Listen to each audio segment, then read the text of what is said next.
Hi friends, shooting పని మీద వేరే ఏరియాకి వచ్చాం. శంషాబాద్ నియర్లీ.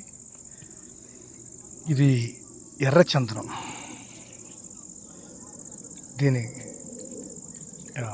షేప్ ఎలా ఉందో చూసారు కదా. దీని యొక్క తీరు, చెట్టు తీరు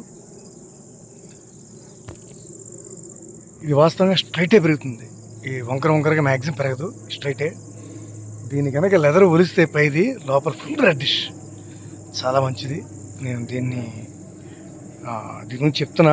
నేను ఆల్రెడీ దీన్ని సింహాచలంలో నేను చిన్న మొక్కలు కొనుక్కున్నాను. అరగదీసి దాన్ని తీసుకునేవాడిని. చాలా మంచిది, రక్తశుద్ధి ఫర్ ఎనీ కొన్ని విషయాల్లో చాలా మంచిది. ఓకేనా ఫ్రెండ్స్, అది ఎర్రచందనం. ఇవన్నీ కూడా మ్యాక్సిమం ఎర్రచందనాలే.